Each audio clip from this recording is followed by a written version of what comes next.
नमस्कार, बहुत स्वागत है आपका। इंडिया वॉइस देख रहे हैं आप, मैं हूं आपके साथ शिवम सोनी। ओडिशा के बालासोर में शुक्रवार शाम को कोरोमंडल एक्सप्रेस के 6 से 7 डब्बे पटरी से उतरने के बाद दूसरी ट्रैक पर आ रही एक ट्रेन से टकरा गए और अब तक हादसे में 261 से ज्यादा यात्रियों की जान जा चुकी है। सरकारी आंकड़ों के मुताबिक इसकी पुष्टि हो गई है। इस हादसे में 900 से ज्यादा लोग घायल हुए हैं। अधिकारियों ने बताया कि हादसा शाम 7:20 पर भानगा बाजार स्टेशन पर तब हुआ, जब कोरोमंडल एक्सप्रेस कोलकाता के नजदीक शालीमार स्टेशन से चेन्नई सेंट्रल जा रही थी। वहीं हादसे को देखते हुए केंद्र के और राज्य सरकार के साथ साथ अलग अलग राज्यों के दिग्गज नेता घटनास्थल पर पहुंचे हैं, जायजा ले रहे हैं राहत बचाव काम का। और इस कड़ी में पीएम मोदी ने भी दिल्ली में उच्च स्तरीय बैठक कर स्थिति का जायजा लिया। ये तस्वीरें आपको दिखा रहे हैं, प्रधानमंत्री जैसे ही पहुंचे उस वक्त की ये तस्वीरें हैं, जहां पर घटनास्थल का जायजा लेने पहुंचे हैं देश के प्रधानमंत्री नरेंद्र मोदी। तस्वीर आपको दिखा रहे हैं प्रधानमंत्री की, देखिए ये एक्सक्लूसिव तस्वीरें सिर्फ इंडिया वॉइस पर, जहां पर प्रधानमंत्री पहुंचे हैं घटनास्थल का जायजा लेने के लिए।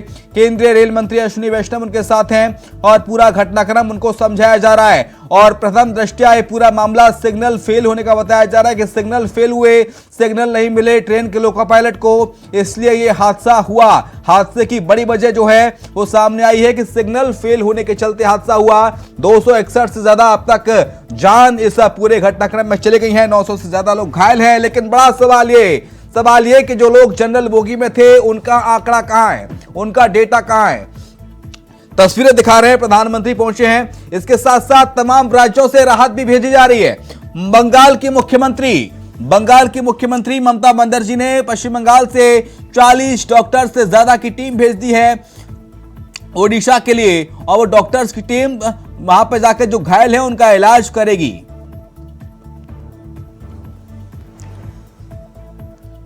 इंडिया वॉइस के सवाल नंबर 1, इतना बड़ा हादसा आखिरकार कैसे हुआ? ओडिशा में ट्रिपल इंजन की सरकार है, लेकिन उसके बावजूद भी हादसा कैसे हुआ? क्या पटरियों में पहले से कोई खामी थी? क्या पटरियों की रूटीन जांच में लापरवाही हुई?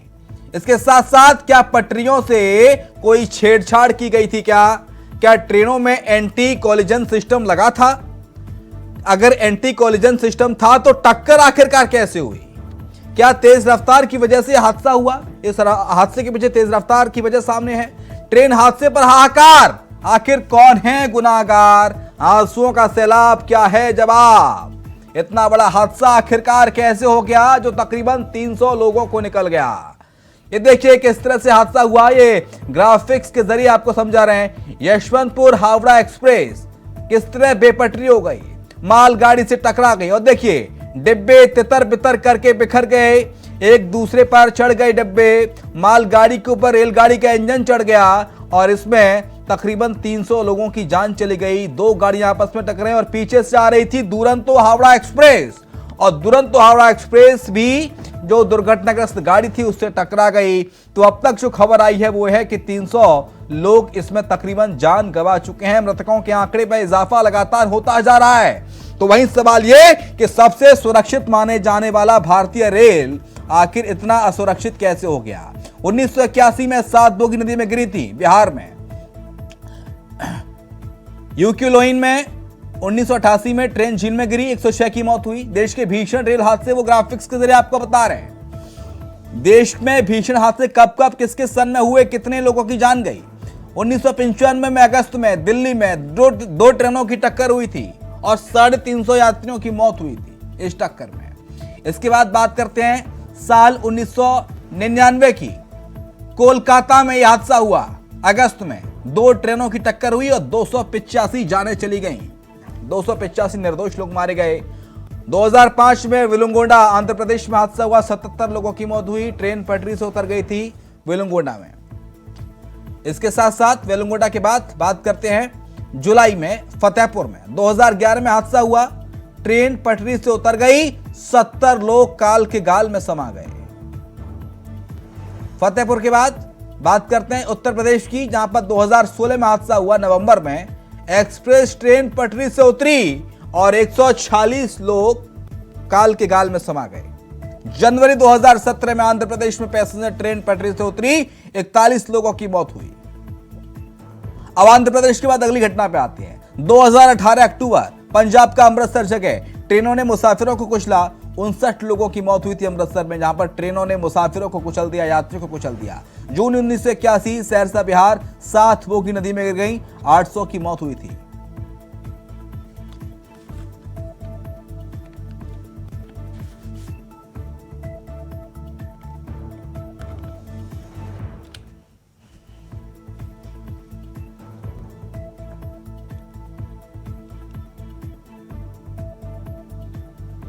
तो इतना बड़ा हादसा आखिरकार कैसे हो गया? ओडिशा में ट्रिपल इंजन की सरकार, बावजूद उसके हादसा ये कैसे हुआ?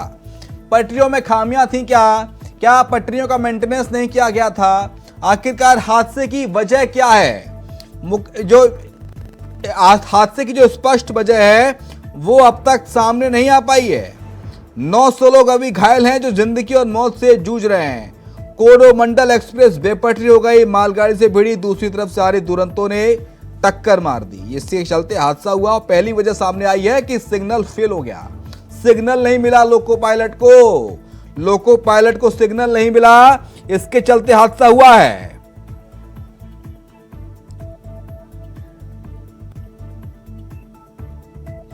प्रधानमंत्री पहुंचे हैं घटनास्थल पर।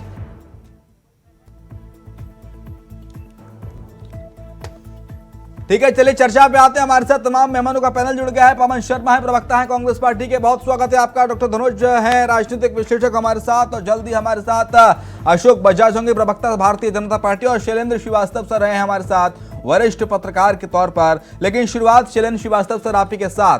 सर, हादसा हुआ बहुत बड़ा और तकरीबन 300 लोग काल के गाल में समा गए हैं। हालांकि शाम तक हो सकता है कि मृतकों के आंकड़े में हम और ज्यादा इजाफा देखें। भारतीय रेल सबसे सुरक्षित रेल मानी जाती है, हिंदुस्तान के अंदर सबसे सुरक्षित परिवहन है, जहां पे हादसों की गुंजाइश जीरो या ये कहें कि ना के बराबर होती है। वहां सर इस तरह के हादसे आ जाते हैं तो लोगों की रूह कांप जाती है अंदर से कि ट्रेन में भी यात्रा करें कि नहीं करें।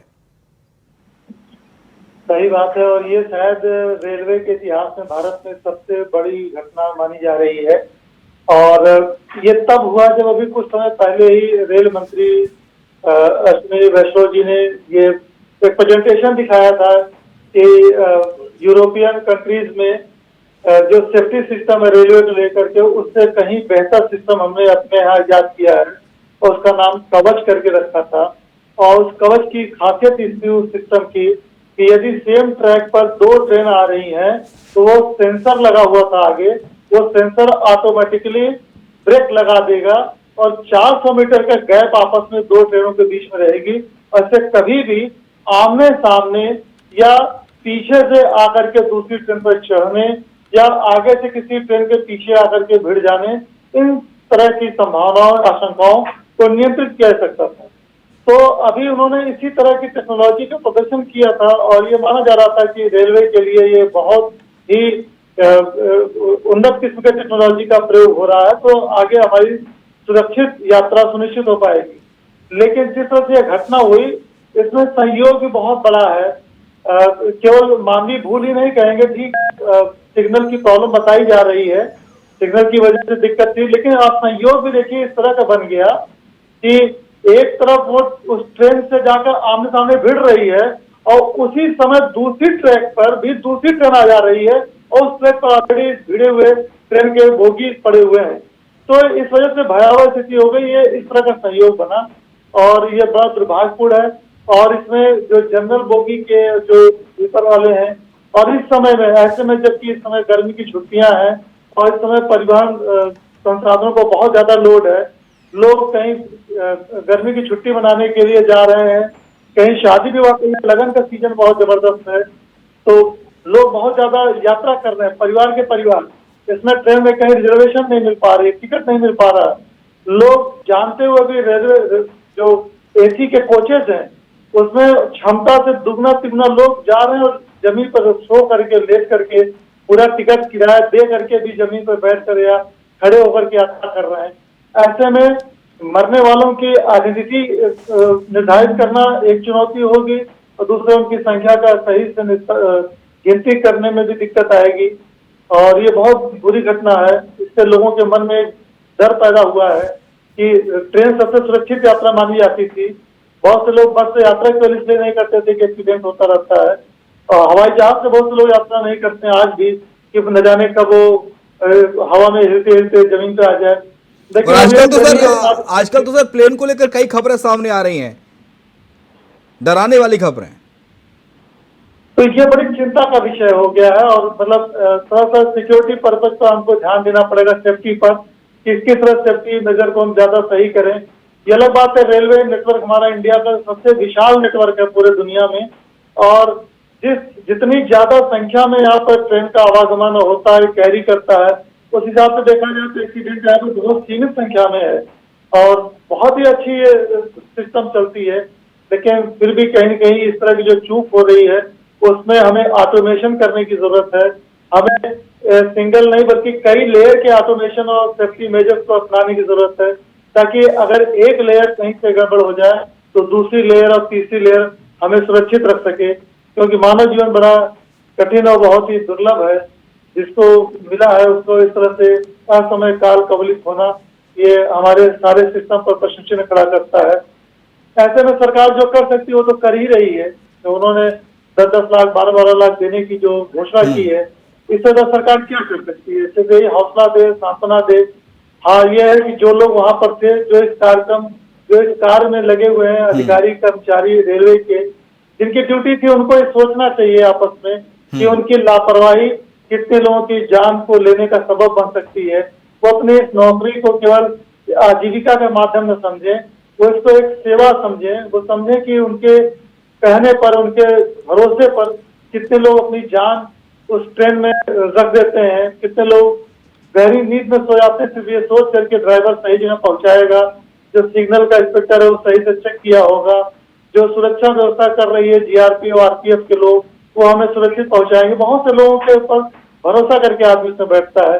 तो इन लोगों को भी आत्मावलोकन करने की जरूरत है, और जो इनके संगठन है उनको भी ये सोचना पड़ेगा कि कहीं न कहीं से इस तरह की मानवीय भूल को कम से कम रखा जाए और उनका कोई साथ न दिया जाए, या उनको पश्चाताप करने के लिए तैयार किया जाए कि आइंदा वो न करें, और जो दूसरे क्षेत्र के लोग हैं वो इससे सबक लें कि उनके क्षेत्र में इस तरह की घटना न होने पाए। यही इससे सबक ले सकते हैं। बाकी यात्रा तो लोग करते ही रहेंगे और करनी मजबूरी भी है, नहीं जाएंगे इससे तो किससे जाएंगे। भारतीय रेल एक life line of the country कहलाती है इंडिया में, और जितनी सस्ती, सुगम और आरामदेह यात्रा हो जाती है, उतनी किसी और माध्यम से आज के देश में संभव नहीं है। शायद इसके लिए सबसे ज्यादा स्वीकार्यता इसमें है, हर तरह की सुविधा भी है। अब इस तरह की घटनाएं बड़ा मन को द्रवित करती हैं। हम कोशिश करेंगे और हम लोग आह्वान भी करते हैं सभी लोगों से कि सब लोग अपने अपने स्तर से जितना संभव हो उतना सेफ्टी मेजर को इम्प्रूव करें, और ऐसे लोगों के व्यवहार को कतई अलाउ न करें, हंसी मजाक में न लें या भाई बंदगी में न लें, जिनकी गलतियों की वजह से इस तरह की घटनाएं हुई हैं या भविष्य में हो सकती हैं। ठीक है, लेकिन अशोक बजाज, अब लोग डर रहे हैं, जिन लोगों का रिजर्वेशन आने वाले 2-4-10 दिनों में, महीने भर में, वो लोग डर रहे हैं कि ट्रेन का रिजर्वेशन कैंसिल करा दें क्या, कैसे जाएं। खैर, होनी को कौन टाल सकता था, ये कह सकते हैं, लेकिन सर उन लोगों के जख्मों पर मरहम नहीं लग पाएगा, चाहे 10 लाख का मुआवजा दीजिए या 20 लाख का, जिन लोगों ने अपने माता को खोया है, किसी ने पिता को खोया है, किसी ने भाई को खोया है, कोई पूरा का पूरा परिवार ही ट्रेन में सफ़र कर रहा था, वो जड़ गया। वो जख्म सर कभी नहीं मिट पाएगा, चाहे मुआवजा कितने का भी दे दीजिए, चाहे प्रधानमंत्री वहाँ पे पहुँच जाएं या फिर जो बाइडन वहाँ पहुँच जाए अमेरिका से आके, वो जख्म पे मरहम लगा सकते हैं लेकिन जख्म मिट नहीं सकते।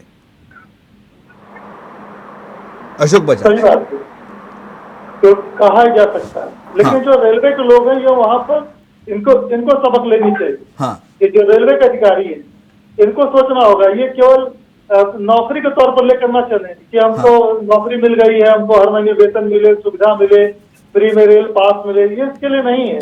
हाँ, ये सुविधा दी गई इसीलिए कि ताकि वो सुनिश्चित रखें। और जैसा आप कह रहे हैं, निश्चित रूप से कई लोग अब तक हमको सुबह से मिल चुके हैं जिन्होंने कहा, बताइए रेलवे से यात्रा करना भी सुरक्षित नहीं, कैसे यात्रा करें, जाने देते हैं, कुछ दिन यात्रा ही नहीं करते। अब ये सेंस तो सभी के अंदर चला गया, और जो घर के लोग हैं, जिनके परिवार में सीमित लोग हैं या कमाऊ लोग जा रहे हैं, तो उनके लिए तो पूरे परिवार की मौत है, जिसके भरोसे बाकी लोग हैं। और ये वो जो ट्रेन है, ये बहुत महत्वपूर्ण ट्रेन है। ये कलकत्ता से सीधे दक्षिण को जोड़ती है, चेन्नई तक को, और इससे बहुत बड़ी संख्या में कामकाजी लोग यात्रा करते हैं। इसमें लोग अशोक बजाज जी, शुरुआत में जो जानकारी सामने आई है, जो खुलासा हुआ है वो ये है कि सिग्नल फेल हुआ था, सिग्नल ना मिलने के चलते हादसा हुआ, लोको पायलट कंफ्यूज हो गया, इसलिए सब हुआ। इस पर सर आप क्या कहेंगे? क्योंकि देखिए आज एक वरिष्ठ पत्रकार हैं, उन्होंने पोस्ट किया है सोशल मीडिया पे, और वो कह रहे हैं कि केंद्र के कई विभागों में सबसे ज्यादा 2,93,000, यानी कि रेलवे विभाग में, केंद्र के सभी विभागों में से रेलवे विभाग में 2,93,000 रिक्त पद खाली हैं, रिक्त पद पड़े हैं। मतलब जब काम का अतिरिक्त बोझ कर्मचारियों पर पड़ेगा तो ऐसी मानवीय भूलें होती रहेंगी और ऐसे हादसे भी होते रहेंगे। सरकार भी समझ चुकी है कि दर्द मात्र उन परिवारों को ही झेलना है जिन्होंने अपने परिजनों को खोया है। अशोक बजाज जी, ये भी एक बहुत बड़ा इशू है कि अगर किसी कार्य को करने के लिए कोई वैकेंसी या पोस्ट निर्धारित की गई, जैसे आप देखिए ह्यूमन रिसोर्स की जो प्लानिंग होती है, हाँ। वो इसी आधार पर होती है कि क्वांटम ऑफ वर्क कितना है, कितना बड़ा कार्य है, कार्य का बोझ, हाँ। कार्य को बोझ को एक व्यक्ति कितना निपटा पाएगा, उसी हिसाब से टुकड़े करके उतने मैन पावर की रिक्वायरमेंट निकाली जाती है। हाँ। निश्चित रूप से अगर इस तरह से है कि 2,93,000 पद खाली है, हाँ। तो आप ये अंदाजा लगा लीजिए कि उनका काम कौन कर रहा होगा। हाँ। और जो कर रहा होगा तो क्या एक्स्ट्रा वेतन दिया जाता हो? बिल्कुल नहीं। ये हर विभाग में ये चीज देखने को मिल रही है कि न जाने क्या लाभ है इसके पीछे कि वो जानबूझकर ये वैकेंसी क्रिएटेड रखते हैं। अगर वैकेंसी है, या तो वैकेंसी खत्म कर दीजिए, मान लीजिए कि आपको आवश्यकता ही नहीं, अगर आवश्यकता है तो उसको पूरी करें। 1, 2, 4, 6 महीने, 1 साल मान लीजिए प्रोसेसिंग में लग सकता है कि रिक्रूटमेंट प्रोसेस अभी चल रहा है, लेकिन उसका भी एक कोई तरीका होता है, एक समय होता है, वरना कार्य बाधित होगा, कार्य पर असर पड़ेगा। तो कोई गारंटी नहीं कि वहां के जो सिग्नलिंग वाले सिस्टम का जो सेक्शन है उसमें जितने लोगों की आवश्यकता हो उससे कहीं कम लोगों मैन पावर को पोस्ट किया गया रहा। ठीक है अशोक बजाज, 2,93,000, अशोक बजाज 2,93,000 पद खाली पड़े हैं रेलवे के अंदर, और जब इतनी बड़ी तादाद में जब वैकेंसी है तो काम का लोड तो कर्मचारियों पर, दूसरे कर्मचारियों पर होगा, और इसमें मानवीय भूल भी होती है, व्यक्ति भूल जाता है, कई बार दिमाग से निकल जाती हैं चीजें। अशोक बजाज का फोन कट गया है। ये सवाल मेरा डॉक्टर धनुष कुमार आपसे, 2,93,000 पद खाली पड़े हैं सर रेलवे के अंदर, ऊपर से उन्हें भरा नहीं जा रहा है। सबसे पहले तो ट्रेन हादसे में जितने लोग मरे मैं उनको श्रद्धांजलि देना चाहता हूँ। हाँ। और 2 लाइन से शुरुआत करूंगा। हाँ। क्या खबर थी ये वाकया भी होना था, क्या खबर थी कि ये वाकया भी होना था, सैकड़ों मौत रेल हादसे में भी होना था, सैकड़ों मौत रेल हादसे में भी होना था। देखिए परिचालन, क्योंकि जिस तरह से मीडिया रिपोर्ट है, मीडिया रिपोर्ट के अनुसार अगर आप देखेंगे तो उसमें क्लियर कट, अभी मैं वरिष्ठ पत्रकार को सुन रहा था, उन्होंने अपना दिया, इस पे तो कोई विश्लेषण हो नहीं सकती है शिवम, लेकिन जो रेल परिचालन है, क्योंकि हावड़ा जाने वाली बेंगलुरु हावड़ा जो है वो 7 बजे पटरी से उतरी, ये मीडिया रिपोर्ट कह रहा है 7:20 पर। हाँ नहीं, मीडिया रिपोर्ट जो उसकी मैं बात करूंगा क्योंकि मैं वहां तो था नहीं। ठीक है। और मैं बता देता हूँ, कोरोमंडल 3:20 में चलती है। हाँ। पश्चिम बंगाल से हावड़ा जंक्शन के लिए, जो कि ये जो ट्रेन है 6:30 पे उड़ीसा के बालासोर स्टेशन पर पहुंची, 5 मिनट के लिए रुकी, और फिर बालासोर स्टेशन के पास बहनागा बाजार के समीप कोरोमंडल एक्सप्रेस पटरी से उतरी, और हावड़ा बेंगलुरु है सुपरफास्ट एक्सप्रेस, वो 7 बजे कोरोमंडल से टकराई। तो ये सब जो यह बता रहा है कि परिचालन इतने समय होने के बावजूद जो एक सिग्नल होता है लोको पायलट के लिए, और लोको पायलट को जैसे टकराया माल इन लोगों से और पटरी उतर गई, लेकिन ये भी देखिए कि एक दूसरे ट्रेन पर आती हुई ट्रेन टकराना, यह कहीं ना कहीं शिवम परिचालन का पूरा दोष है, ये मैनेजमेंट का दोष है, स्टेशन मास्टर का दोष है, और इस दोष के वजह से आज हमारे बीच सैकड़ों लोग नहीं है। आज प्रधानमंत्री धनुष कुमार, आपको लगता है क्योंकि साजिश भी हो सकती है इस घटना के पीछे? देखिए ये तो जांच का विषय है शिवम जी, वो तो हम और आप नहीं बैठ के कह सकते टीवी पर, लेकिन मैं इतना जरूर कहना चाहता हूं आपके माध्यम से, इंडिया वॉइस के माध्यम से, कि जांच होनी चाहिए। क्योंकि आपको मैंने टाइम बताया ना, जो मीडिया रिपोर्ट का टाइम है, उस टाइम के अनुसार जो अपोजिट साइड से मान लीजिए 3-4 पटरी पे से उतर के डब्बा टकराया तो वहां ब्लास्ट टाइप का भी हुआ है, ये मीडिया रिपोर्ट कह रहा है। और ब्लास्ट होने के बाद वहां जो है, क्योंकि तीनों ट्रेन बड़ी है, मतलब माल ट्रेन भी बड़ी थी, कोरोमंडल तो खुद ही बहुत बड़ी ट्रेन होती है, और ये जो सुपरफास्ट है ये भी बहुत बड़ी ट्रेन थी, जिसमें सैकड़ों लोग, उसमें मान लीजिए पुलिस प्रशासन के भी ड्यूटी निभाते हुए लोग, क्योंकि अभी क्लियर नहीं हो पाया कि कितने लोग उसमें मरे, क्योंकि आंकड़े जो है ना वो अभी नहीं आया है पूरा, क्योंकि अभी जिस तरह से एनडीआरएफ का वहां लगा हुआ है उनको, क्योंकि 15 मिनट के अंदर स्थानीय प्रशासन और पुलिसकर्मी वहां पहुंच गया था हादसा स्थल पर। लेकिन दुख की बात यह है शिवम सोनी जी, इसकी जांच होनी चाहिए, क्योंकि इस तरह के हादसे भारत के, क्योंकि भारत को ये लाइन लाइफ कहते हैं, यात्रा का लाइन लाइफ है ट्रेन, क्योंकि आज ट्रेन में आधी आबादी भारत का यात्रा करते पर डे, और उस यात्रा में जो भयावह जो हुआ है, अभी हमारे पत्रकार मित्र कह रहे थे, मैं उसके सुर में सुर मिलाकर कहता हूं, क्योंकि ठीक है लोग की मजबूरी है यात्रा करना, लेकिन इस पर जांच होनी चाहिए। और हमारे भारत की विडंबना है, कई घटना होने टाइम तो सारी सरकारें सचेत हो जाती है, लेकिन कुछ दिनों के बाद वो फिर अचेत हो जाती है, क्योंकि आपने देखा उसमें 7 बोगी डूब गए, और उसकी यात्रा, जबकि उस टाइम अधीर रंजन चौधरी आए भी थे, वो भी मंत्री थे, रेल मंत्री, वो आए थे घटनास्थल पर, लेकिन उस जांच का आज तक कोई रिपोर्ट नहीं आ पाए पटल पर। आज जिस तरह से वैष्णवी जी जो वहां पर अश्विनी वैष्णव गए हुए हैं, और जिस तरह प्रधानमंत्री जी गए, मुझे नहीं लगता कि यह जांच जो है फिर पटल पर आएगा। लेकिन इंडिया वॉइस के माध्यम से मैं कहना चाहता हूं, इस तरह के हादसे वाकई भारत के लिए बहुत ही घातक है और बहुत ही क्षतिपूर्ण है, क्योंकि जो 300-400 लोग, क्योंकि 900 के करीब 999 घायल है, और उसमें भी संभावना नहीं है कि कितनी घायल है, क्योंकि अभी पूरा रिपोर्ट नहीं दे रहा, क्योंकि वहां मीडिया को जाना मना हो गया है। और जो सरकारी मीडिया है, तो ये भी जानते हैं शैलेंद्र जी, सरकारी मीडिया क्या रिपोर्ट करती है क्या नहीं करती। मैं मीडिया पे, क्योंकि मैं खुद एक पत्रकार, मुझे पता है कि हमारे स्वतंत्र मीडिया पे और सरकारी मीडिया पे बहुत सारे छुपाने के दबाव होते हैं, और कई हादसे हमने भी रिपोर्ट किया है, मैंने देखा। लेकिन दुखद है शिवम जी, इस तरह के दुर्घटना दुखद है। और मैं आपको कहता हूं, मैं डॉक्टर धनोज कुमार कहता हूं कि इसकी जवाबदेही सरकार को लेनी चाहिए। और जो ये 10 लाख 12 लाख मुआवजा, देखिए मुआवजा से क्या होता है, मुआवजा तो आप उसको देंगे ना जिसके परिवार में बचा हो, लेकिन जिसका पूरा का पूरा परिवार इस ट्रेन से यात्रा कर रहा होगा, जो चेन्नई जा रहा होगा, और पूरा परिवार जो खत्म हो गया, वो क्या करेगा मुआवजा लेके। तो सॉल्यूशन मुआवजा का नहीं है, सॉल्यूशन की इस तरह की दुर्घटना भविष्य में ना हो, क्योंकि एक तरफ आप टेक्नोलॉजी की बात करते हैं और एक तरफ टेक्नोलॉजी आपका इतना विषम है। ठीक है, सियासत भी अब इसमें हो रही है। धनुष कुमार, अखिलेश यादव ने ट्वीट किया है कि झूठी सरकार की झूठी तकनीकी ने कितने लोगों की जान ली है, इसके लिए मंत्री से लेकर कंपनी तक सब जिम्मेदार हैं। इस महाघोटाले और भ्रष्टाचार के एक आपराधिक मामले की जांच करके दंडात्मक कार्रवाई हो, यह कवच नहीं भाजपाई कपट है। अखिलेश यादव कह रहे हैं कि इस महाघोटाले की, अब भ्रष्टाचार की आपराधिक मामले की जांच होनी चाहिए, इसकी भ्रष्टाचार और महाघोटाले की आपराधिक मामले की तरह जांच होनी चाहिए और दंडात्मक कार्रवाई हो, यह कवच नहीं भाजपाई कवट है। अखिलेश यादव ने ट्वीट करके निशाना साधा सीधा केंद्र सरकार पर। धनुष कुमार, कैरी ऑन। मनोज जी, बात पूरी कीजिए। अखिलेश यादव को शर्म आनी चाहिए, इस जटिल मुद्दे पे, भयावह मुद्दे पे राजनीति करना।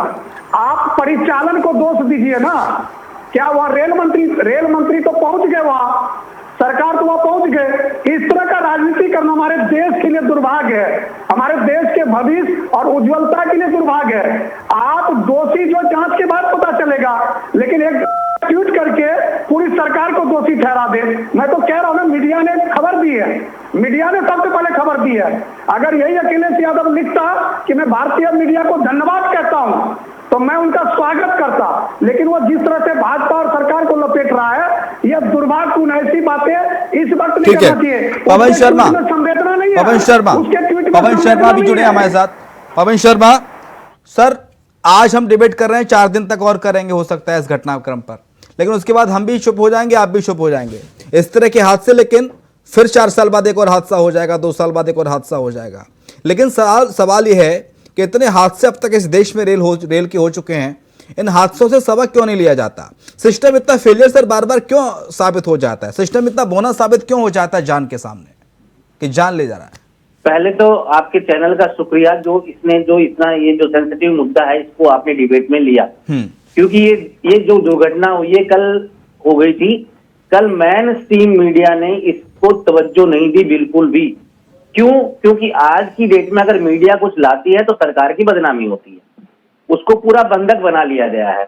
अगर अभी हमारे एक साथी जो पत्रकार हैं उन्होंने अखिलेश जी ने जो ट्वीट किया उसके बारे में कहा है कि उनको शर्म आनी चाहिए। शर्म किस बात की आनी चाहिए? मुझे ये बताइए, अगर ये जिम्मेदारी सरकार की नहीं है तो किसकी है? सरकार के अधीन नहीं है कर्मचारी? आज कहीं पे भी हो, जो भी शासन कर रहा है उसके अधीन सारा सिस्टम है, और अगर उस सिस्टम में कुछ खामियां हैं तो वो जिम्मेदारी सरकार की है और इस सरकार को इसकी जिम्मेदारी लेनी चाहिए। आज खुद देख लीजिए, ये खुद पता लग नहीं रहा है कि आज इस रेलवे मंत्रालय में मंत्री जी, प्रधानमंत्री जी खुद है कि अश्विनी जी हैं? उनको खुद को इस बात का पता नहीं। इसका मतलब तो ये है कि जिसकी जिम्मेदारी है, प्रधानमंत्री जी उद्घाटन करते हैं, प्रधानमंत्री जी हर चीज का श्रेय लेने की कोशिश करते हैं, तो इसका भी श्रेय लेना चाहिए और इनको अपने प्रधानमंत्री पद से अपना इस्तीफा देना चाहिए और अपनी जिम्मेदारी लेते हुए और सारा काम उनको दूसरे किसी को दे देना चाहिए। आप खुद देखिए, इतने लोगों की जाने गई हैं, किसी का पूरा परिवार खत्म हो गया है, तो उचित मुआवजा भी उनको दिया जाए। 1981 में बिहार में एक ट्रेन बागमती नदी में गिर गई थी, 750 से ज्यादा लोगों की मौत हुई थी। जब प्रधानमंत्री कौन थे 81 में? नहीं, प्रधानमंत्री जी जो भी हो, जो आज की डेट में सिस्टम देख रहा है, आप देखिए लाल बहादुर शास्त्री जी थे, उन्होंने इस्तीफा दिया था क्या? लाल बहादुर शास्त्री जी जब रेल मंत्री थे। जब बात कर रहे हैं सर, आप सियासी रोटियां सेकने आ गए, ये उम्मीद नहीं थी। आज कम से कम मुझे डॉक्टर धनुष कुमार आज के दिन देख नहीं रहे हैं, डॉक्टर धनुष कुमार ये नहीं देख रहे हैं, डॉक्टर धनुष कुमार आज के दिन मुझे किसी भी राजनीतिक दल से इस तरह की उम्मीद नहीं थी कि इस्तीफा दे देना चाहिए। अरे प्रधानमंत्री ने, अरे मुझे समझ में नहीं आ रहा, अगर किसी का फेलियर है तो प्रशासनिक फेलियर है, ये प्रशासनिक स्तर पर वहां दुरुस्ती की जरूरत है। प्रशासन किसके अंडर में आता है महोदय, बता दीजिए जरा। जिसके अंडर में आता है उसको अखिलेश यादव पहले तो वहां जाना चाहिए। पहले इनकी देखिए, इनकी दरिया दिली देखिए, इन पार्टियों की दरिया दिली। ये लोग कहाँ है अभी पता नहीं कौन जगह है, लेकिन ट्वीट आसानी से ट्वीट कर देते हैं। अरे संवेदना आपका नहीं दिखता, पहले संवेदना करिए आप, पहले अफसोस जताइए आप। इस तरह की घटना ये जो महोदय ये आदमी इसमें हो, पत्रकार महोदय क्यों तड़प रहे हैं? आदमी इसमें हो, ये पत्रकार महोदय का भाजपा में बनता अशोक बजाज हैं क्या हमारे साथ? अशोक बजाज हैं क्या? करना जोड़िए इनको। हर बात पे शिवम जी, हर बात पे राजनीति करना, क्या अभी राजनीति करना जरूरी है क्या?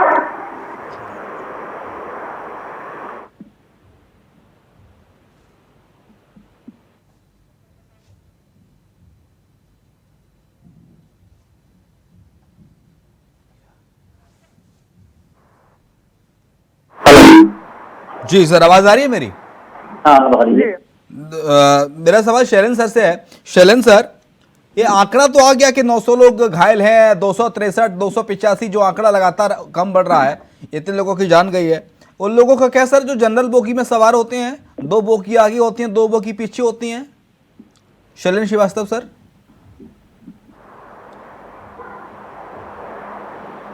शैलेंद्र सर का ऑडियो खोल दीजिए पीसीआर। मैंने आपका रखा था। जी सर। देखिए, उन लोगों की जिंदगी तो यूं ही पत्तों पर टिकी हुई है। हाँ। वो जो बेचारे जनरल बोगी में चल रहे होते हैं, आप कभी उनकी मानसिकता देखिए।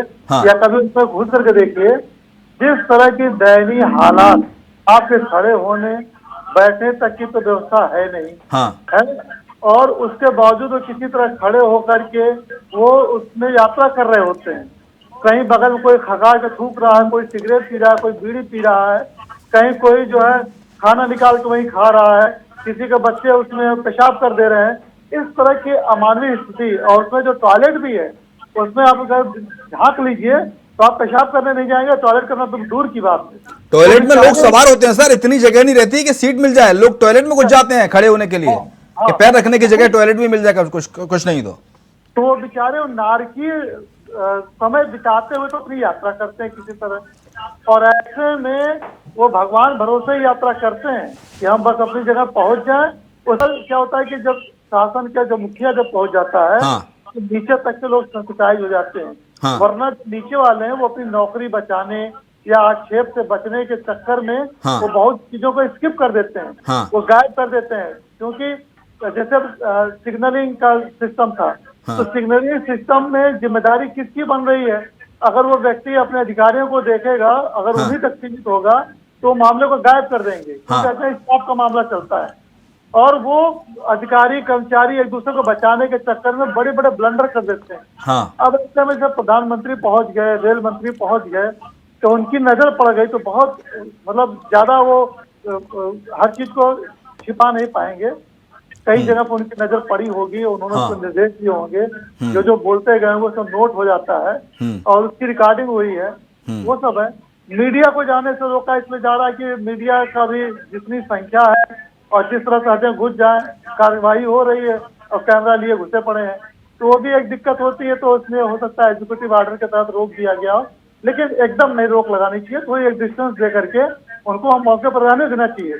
क्योंकि मीडिया जो है वो अपने खर्चे पर आपको नई नई सलाह और जहां पर चूक हो ठीक रही है, है आऊंगा मैं आपके पास शैलेंद्र जी। पूर्व डिप्टी सीएम दिनेश शर्मा इस वक्त हमारे साथ उत्तर प्रदेश के फोन लाइन में जुड़ गए हैं। बहुत स्वागत है दिनेश जी आपका। दिनेश जी, बहुत बड़ा हादसा हुआ है उड़ीसा में सर, रेल हादसा, क्या कहेंगे? ये दुखद हादसा है। हाँ। और आज भारतीय जनता पार्टी ने पूरे देश में अपने जो कार्यक्रम थे महासंपर्क जन अभियान का, हाँ। जो जनसंपर्क महाअभियान थे, उसके सारे कार्यक्रम निरस्त कर दिए।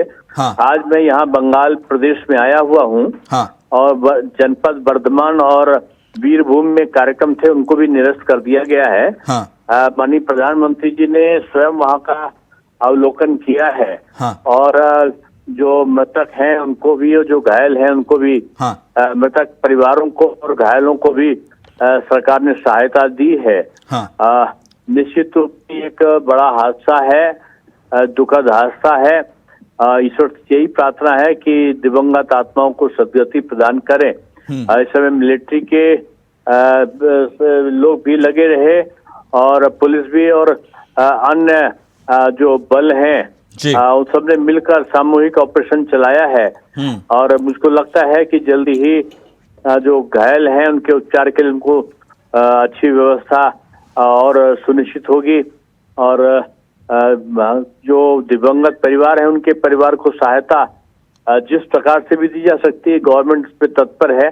और उड़ीसा गवर्नमेंट के बीच में, केंद्र सरकार के बीच में बेहतर समन्वय। दिनेश जी, आपको लगता है कि प्रशासनिक लेवल पे ये बड़ा फेलियर है? नहीं, मैं ये कह सकता हूँ कि अभी तो ये प्रारंभिक दौर है। हाँ। जब जांच होगी उसके पहलू आएंगे तो पता चलेगा। ये दुख प्रकट करने का है। अभी हम और शैलेंद्र जी वरिष्ठ पत्रकार हमारे से जुड़े हुए हैं, हम और शैलेंद्र जी भी डिस्कस कर रहे थे। वो कह रहे थे कि जो रेल की बोगियां होती हैं, जनरल बोगियां, 2 बोगी आगे 2 बोगी पीछे, इनमें भी सैकड़ों की तादाद में सर यात्री होते हैं। इन यात्रियों का तो डेटा आएगा ही नहीं, क्योंकि इनका डेटा रेलवे के पास है ही नहीं। इन्होंने तो जनरल टिकट खरीदा था विंडो से और गंतव्य की ओर निकल पड़े थे।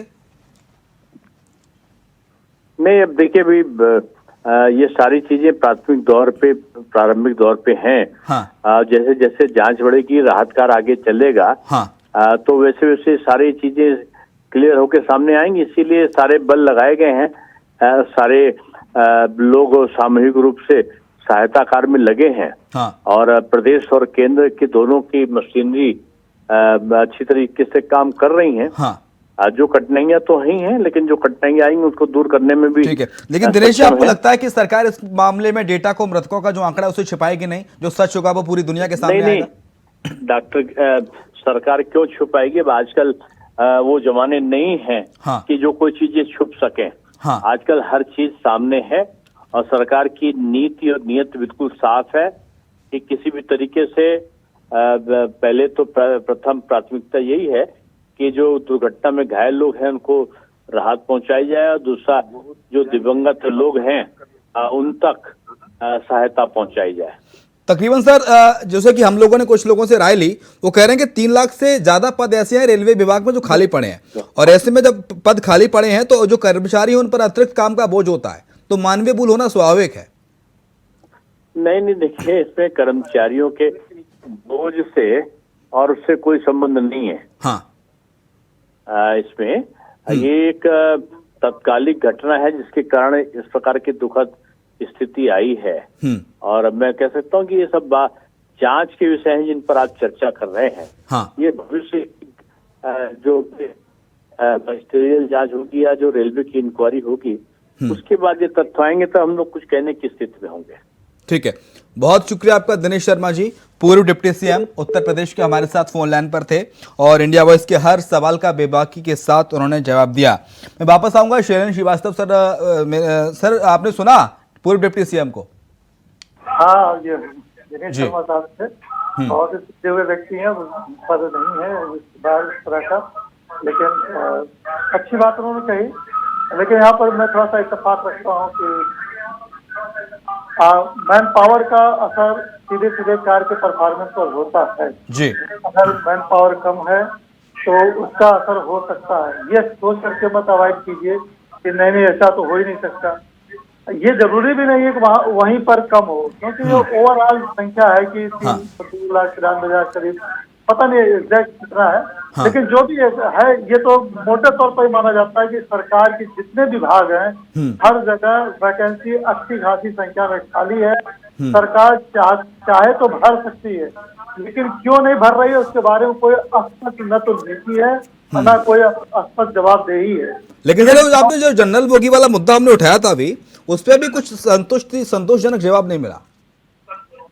अब देखिए वो उसमें सब वही गरीब लोग हैं जो रोजी रोटी की तलाश में गए हैं और उनका कोई खोज खबर लेने वाला नहीं है। हाँ। वो जब वोट देने जाते हैं तो भगवान ही सर कुछ करेगा उनका जी। जिस समय वोट देने जाते हैं उसी समय उनकी जरूरत और उनका महत्व होता है।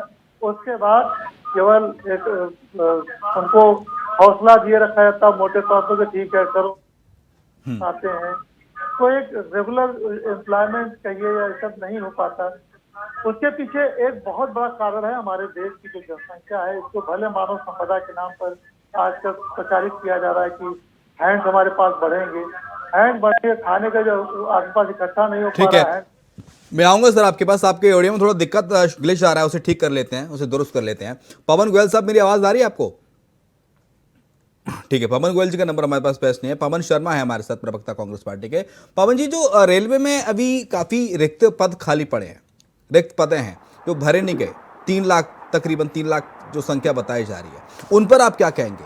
ये आप भी मानते हैं कि अगर जब लोगों की रिक्वायरमेंट होती है जिस तादाद में, उस तादाद में काम करने वाले कर्मचारी नहीं होते तो स्वाभाविक सी बात है कि दूसरे कर्मचारियों पर उस काम का बर्डन आता है, बोझ आता है, तो इसमें से कई बार चीजें दिमाग से मिस भी हो जाती हैं। देखिए, अभी सरकारी जो केंद्रीय जो सरकारियों में पद है वो करीबन 10 लाख से ज्यादा है। हाँ। इसमें रेलवे की आपने अभी बताया करीबन 2,98,000 के पद खाली है। आज अगर देखा जाए तो अगर सारा का सारा जो ठेका दिया जा रहा है, ठेका सिस्टम जो शुरू हो रखा है, वो भी बड़ी बड़ी कंपनियां, हाँ। 1-2 चुनी हुई कंपनियां, उनके लोगों को दिया जा रहा है, चाहे रख रखाव का हो, मेंटेनेंस का हो, सारा कुछ उन्हीं को दिया जा रहा है। दूसरा ये है कि जितने भी पद हैं उनको भरने की बजाय ये सरकार कुछ पद खाली करती, भरने की कोशिश करती है, जिसमें 10,000 वैकेंसियां, और उसको भी इवेंट बनाती है। और इवेंट में भी ये चुने, उनकी कोई प्रोसीजर किसी को नहीं पता कि उनकी कब परीक्षा हुई, कब उनका इंटरव्यू हुआ और उनकी भर्ती कर दी जाती है। वो कौन लोग हैं जिनकी भर्ती की जा रही है, ये सरकार ही जानती है, सरकार के अलावा कोई नहीं जानता।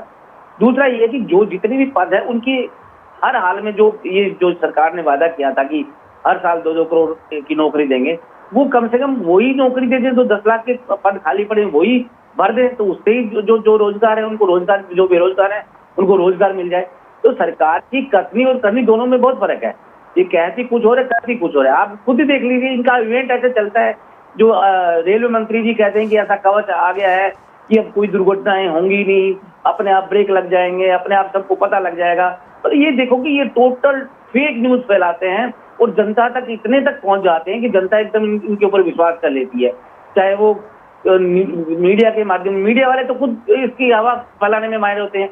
2,000 के नोट में, 5 के नोट में चिप दिखाते हैं। एक सेकंड सर, एक सेकंड, ये भ्रामक चीजें इंडिया वॉइस ने नहीं फैलाई थी, जिन्होंने फैलाई उनसे कीजिए ये सब। नहीं, मैं उन्हीं की बात कर रहा हूँ। मैं तो आपका धन्यवाद करता हूँ कि आप कम से कम इस मुद्दे पे आप लोग डिबेट तो कर रहे हैं। हाँ। मैन स्ट्रीम मीडिया, आप नेशनल चैनल के ऊपर कम से कम दिखा तो रहे हैं जो बड़ी दुकान चला के बैठे हैं वो तो दिखाने को तैयार भी नहीं है। आपका बहुत बहुत शुक्रिया जो जनता तक आप ठीक है। पवन गोयल साहब, तकरीबन 300 मौतें हो गई सर, लेकिन इन मौतों पर मरहम लग पाएगा, जख्मों पर मरहम लगेगा तो कैसे लगेगा? शिवम सोनी जी, हाँ, पहले से जो इस रेलवे हादसे में जो लोग घायल हुए हैं या जिनकी मृत्यु हो गई है या जिन्हें चोट लगी है, मतलब बड़ी संवेदनशीलता से मैं ये बात कहना चाहता हूँ कि मैं उनके परिवार के साथ हूँ। हम लोग कुछ कर तो सकते नहीं, क्योंकि जो लोग जा चुके हैं उनको हम भगवान भी होते तो भी वापस नहीं ला पाते। तो इस पे मैं तो कोई राजनीति करना नहीं चाहता कि मैं राजनीति करूँ। ये देश का हादसा है, ये किसी पार्टी का हादसा नहीं है। किसी पार्टी को नुकसान नहीं हुआ कि भाजपा को या कांग्रेस को या किसी अदर पार्टी को नुकसान किया। तो इसकी भरपाई तो इस तरीके से हो सकती है कि रेलवे में इस तरह का हादसा दोबारा ना हो। पहली बात, अभी कांग्रेस के पवन शर्मा जी इस पे राजनीति कर रहे थे, रेलवे में इतने पद खाली हैं या उतने पद खाली हैं, नौकरी नहीं दिया या वो नहीं दिया। ये पद खाली है इसलिए मुद्दा मैंने उठाया था सर, राजनीति नहीं कर रहे थे। मैंने सवाल किया था उनसे कि 2,93,000 पद खाली है रेलवे में अभी। मैं आप ये सवाल मुझसे कीजिए, इसका मैं बढ़िया उत्तर दूंगा। हाँ, मैंने सवाल डिप्टी सीएम से, आपके पूर्व डिप्टी सीएम से कर लिया।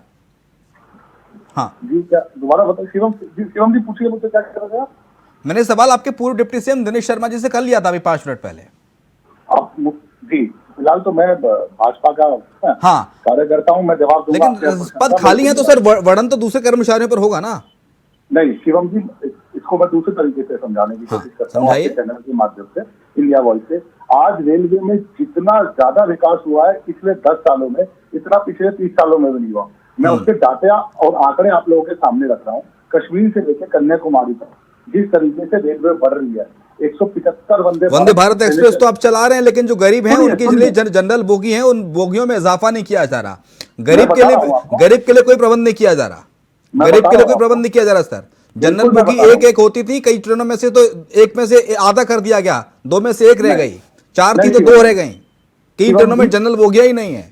वंदे भारत एक्सप्रेस चला दिए हैं आप, 2,000 रुपए 2,500 रुपए का उसमें किराया दीजिए, लेकिन गरीब आदमी वंदे भारत एक्सप्रेस में कैसे जाएगा? रिजर्वेशन के लिए उसके पास पैसा नहीं हुआ। जनरल बोगियों में इजाफा किया आपने? आप बताइए, जो लोग जनरल बोगी में सफर कर रहे थे उनका डेटा कैसे कलेक्ट करेंगे आप? कौन लोग थे वो, कैसे आइडेंटिफाई हो पाएंगे? पवन गोयल, जवाब है आपके पास?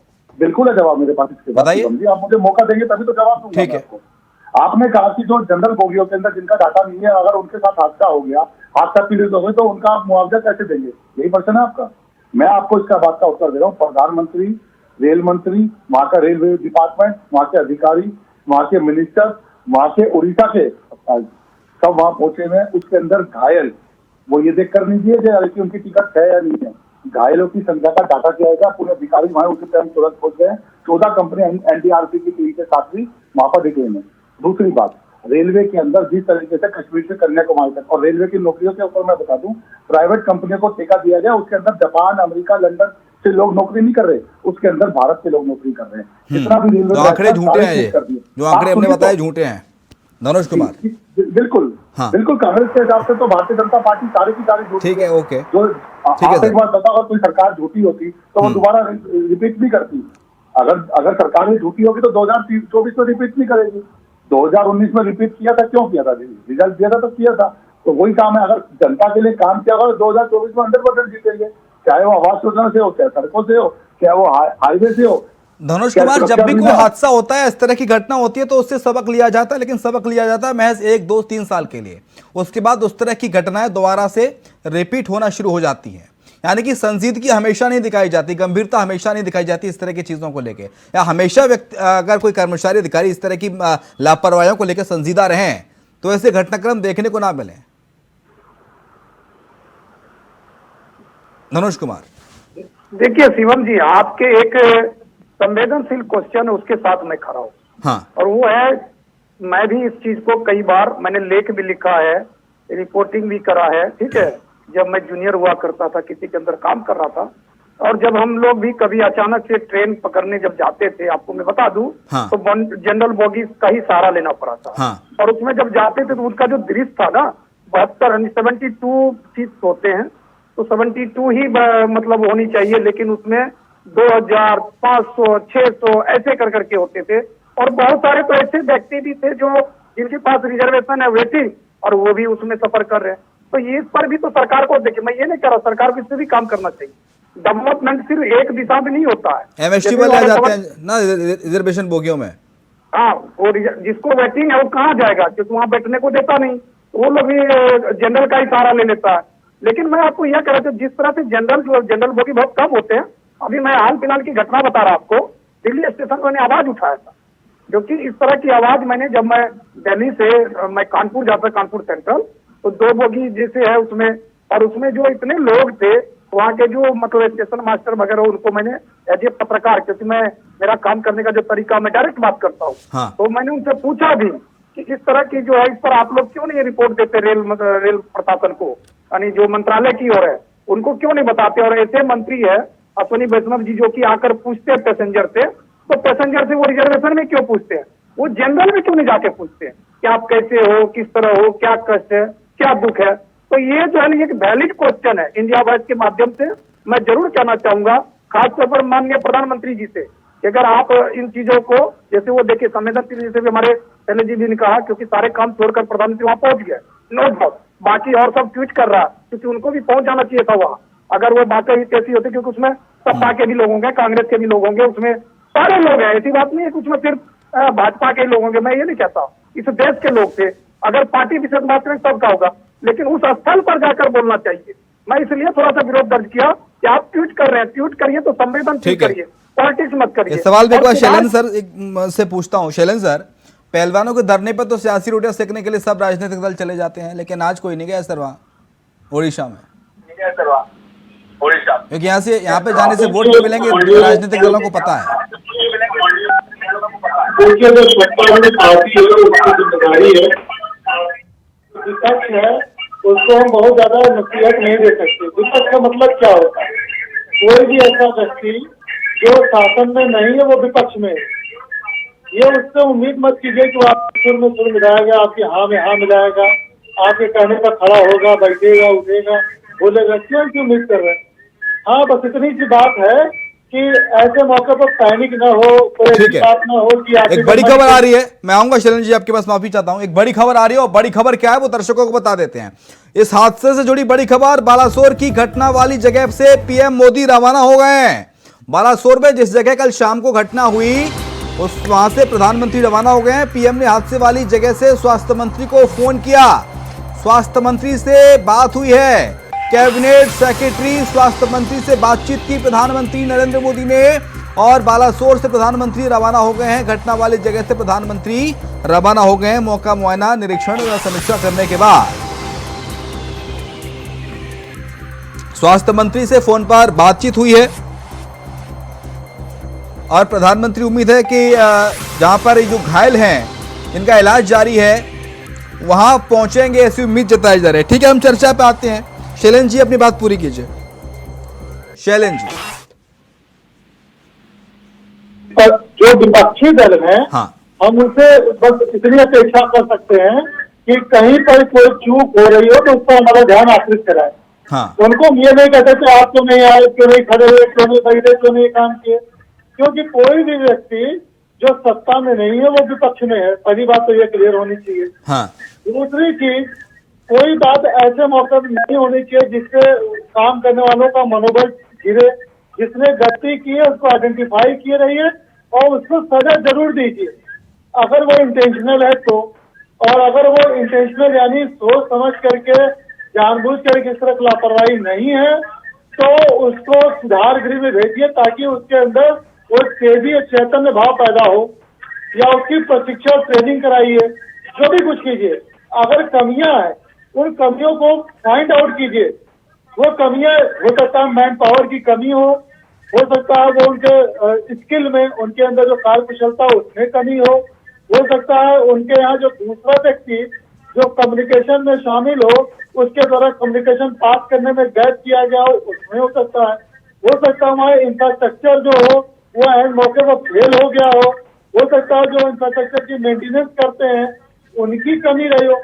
जो भी एस्पेक्ट है उस एस्पेक्ट में एक एस्पेक्ट और इसमें ऐड कर लीजिए कि जो हमारे आरपीएफ और जीआरपी के लोग हैं, ऐसा तो नहीं इनकी गलती रही हो, इन्होंने भी कहीं देखा हो कोई सामान गायब रहा हो और ये उसकी पकड़ न कर पाए हो। और जो टाइमिंग है, मोदी सरकार का 9 साल पूरा हुआ, इसकी पूर्व संध्या पर यह घटना हो रही है, ये टाइमिंग में हो सकता है। लेकिन कोई भी आरोप प्रत्यारोप करने से हमें बचना चाहिए। हालांकि आपने बहुत महत्वपूर्ण बात कही, 9 साल पूरे होने की पूर्व संध्या पर इस तरह की घटना घटी, इसके भी कई मायने हो सकते हैं शैलेंद्र सर। लेकिन पवन गोयल, क्या माना जाए, जो मौत के आंकड़े हैं वो सच आंकड़े जो हैं वो सामने आएंगे, सरकार छुपाएगी नहीं ना मौत के आंकड़े? सरकार ने आज तक जनता से कुछ भी नहीं छुपाया है, सारी चीजें जनता के सामने पारदर्शी है। उसका सबसे बड़ा उदाहरण है 46 करोड़ जनधन खातों का खोलना, और उन खातों के अंदर जो ट्रांजेक्शन होती है बिचौलियों को सबसे पहले इस सरकार ने खत्म किया है, वीआईपी कल्चर को इस सरकार ने खत्म किया है, गरीबों के लिए पीएम आवास। ये ट्रेन हादसा हुआ है, जनधन खाता आप कहां से बीच में से ले आए? इंटरकनेक्ट कैसे कर रहा है एक दूसरे से? मैं इंटरकनेक्ट ऐसे कर रहा हूँ कि सरकार की उपलब्धि बता रहा हूँ कि सरकार ने उन्हीं लोगों के जनधन खाते खोले जिनको वास्तव में जरूरत थी। अगर सरकार को मृतकों के आंकड़ों से जनधन खाते को आप क्यों कनेक्ट कर रहे हैं? मैं आपको एग्जांपल दे रहा हूँ। कैसा एग्जांपल है बेतुका सर? सर मैं जनधन खातों का एग्जांपल इसलिए दे रहा हूँ कि सरकार को इन लोगों की चिंता है। आप इस बात से बिल्कुल बेफिक्र रहिए कि सरकार इन आंकड़ों को छुपा लेगी। आप ये कहना चाह रहे हैं कि पहले की सरकारों में ऐसे होता था कि डेथ रेशियो 300 का होता था और बताया 30 का जाता था। आप ये एग्जांपल देना चाह रहे हैं, 1000 घायल होते थे, बताया 200 जाते थे, चोट 500 को लगती थी, बताया 50 को जाता था। यही उदाहरण देना चाह रहे हैं ना? ऐसा बिल्कुल भी नहीं होगा। प्रधानमंत्री मोदी जी वहां पहुंचे, रेलवे मिनिस्टर वहां पहुंचे, डिपार्टमेंट वहां पहुंचा। कल जैसे ही हादसे की डिटेल सामने आई थी तभी के तभी से सारी सुरक्षा एजेंसियां, सारी सहायता कंपनियां, सारे स्वास्थ्य अधिकारी, मुख्यमंत्री से लेकर सारी सरकारें वहां पर काम कर रही है। ऐसा बिल्कुल भी नहीं होगा। जनधन खातों का एग्जांपल मैं इसलिए दे रहा था कि भारतीय जनता पार्टी बिल्कुल देश के लोगों के साथ कंधे से कंधा मिला के खड़ी है। जी, ये बात मैं इसलिए कह रहा था। अच्छा कवर अप किया आपने, बहुत शुक्रिया आपका पवन गोयल जी चर्चा में शरीक होने के लिए। डॉक्टर धनोज कुमार हमारे साथ, धनोज जी आपका शुक्रिया। शैलेंद्र श्रीवास्तव सर से आपका शुक्रिया। पवन जी हमारे साथ थे, प्रवक्ता कांग्रेस पार्टी के।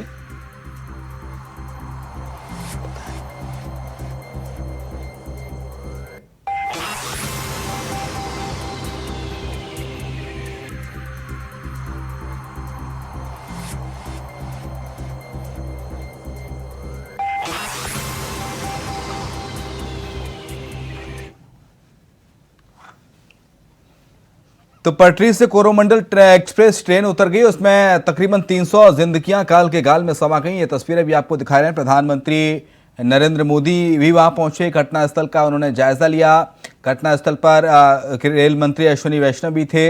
इसके साथ साथ घटनास्थल पर तमाम बड़े आला अधिकारी रेलवे के वहां पहुंचे और घटना के कारण क्या थे वो पता लगाने की कोशिश फिलहाल की जा रही है। और कुछ ऐसे सवाल हैं जो इंडिया वॉइस लगातार पूछ रहा है कि आखिरकार इतना बड़ा हादसा कैसे हुआ।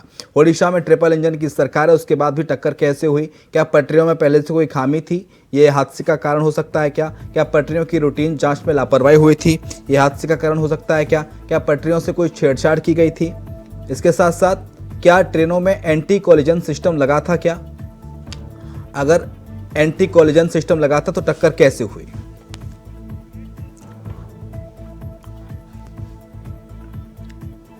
और फिलहाल एक छोटा सा ब्रेक ले रहे हैं। ब्रेक के उस पार चर्चा का सिलसिला लगातार जारी है।